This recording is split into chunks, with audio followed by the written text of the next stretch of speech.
President Trump's legal fight over the 2020 election far from over this morning as the Georgia recount reportedly unearths 2,600 ballots that had not been tallied. Yep, just found them. Statewide, Joe Biden leads President Trump by approximately 14,000 votes. There you can see 49.5 versus 49.2, Ainsley.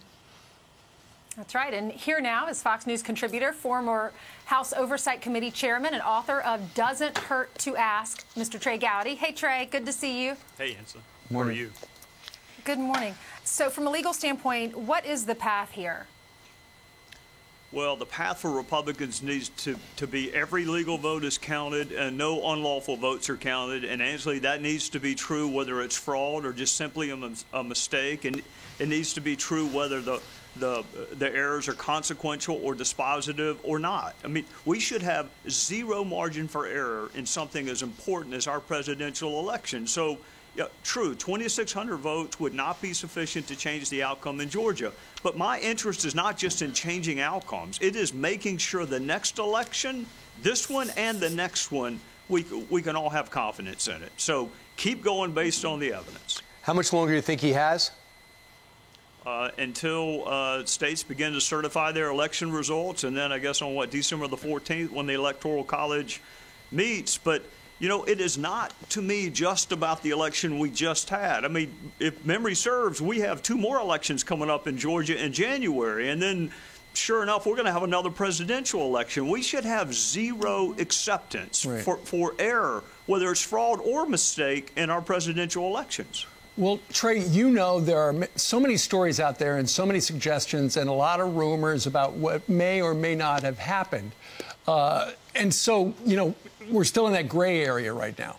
But going forward, once it's all sorted out and figured out, there are going to be a lot of people who do not accept whatever the result is. Right, which is why the only word you hear me use is evidence.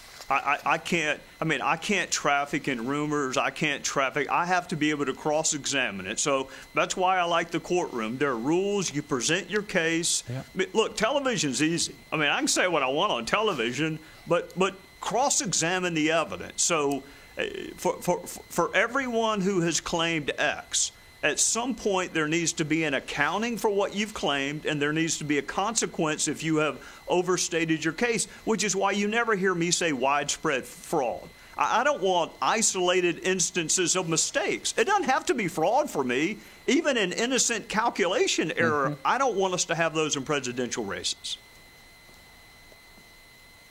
Yeah, I think it's just count all of the ballots. We all deserve to know that it's a fair process, Democrats and Republicans alike. All right, so do you think the mail-in votes going forward, you mentioned the election in 4 more years, we'll be talking about another presidential election in the next few years. Do you think we'll continue to see these Democratic states, especially the Democratic governors, push the mail-in ballots, yes, even after Corona's over? Oh, of course, because it's advantageous to them. Our forefathers, for reasons I don't fully understand, left it up to the states. Although Congress, Ainsley, can get involved, the states decide, and California is going to allow, you know, to harvest votes and whatever helps Democrats. And meanwhile, Republican states will be criticized for even asking you to show an ID when you vote. So this is going to be fought at the state level. But yeah, Democrats are going to do whatever is easiest for them to win elections. So we're waiting to see what's happening with the Durham probe. I know it's been long enough. Here is what Jim Jordan said he hopes for. Mr. Durham is doing his work. I expect some kind of report, some kind of investigation here real soon. Like you, I'm frustrated that it didn't happen sooner. But look, you and I can't put anyone in, we can't prosecute anyone, we can't indict anyone. All we can do is get the facts out to the American people. The Justice Department has to do that. I'm hopeful they're going to have something real soon for the American people. So Sean Davis of The Federalist tweets out, according to his sources, the Durham probe investigation will not be released. He's dropping it. He's worried about blowback from Joe Biden. If that is indeed true, can that happen? Can you pay for a probe and have not come forward with any conclusions? That would be shocking to me. I mean, John Durham's never struck me as someone who's afraid of Joe Biden or President Trump or anyone else. I mean, you know, federal prosecutors don't serve at the pleasure of presidents. I mean, these career prosecutors can keep going. it's going to be really bad for the country for us to have been led to believe that this definitive accounting is coming and then have it not count. Sure. Not come. Whatever the results are, produce what you found for the last 2 years. Exactly. There may not be indictments, but at least let us see, and this goes back to your earlier testimony, Counselor, the evidence.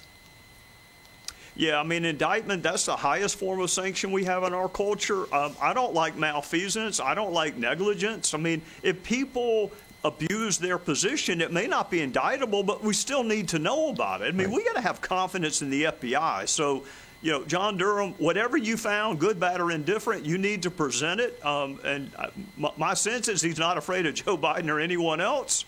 So I hope that report is wrong, and I hope Jimmy Jordan is right, and Jimmy usually is right. There you go. All right, Trey, thank you so much for joining us. Yes, ma'am. Thank you.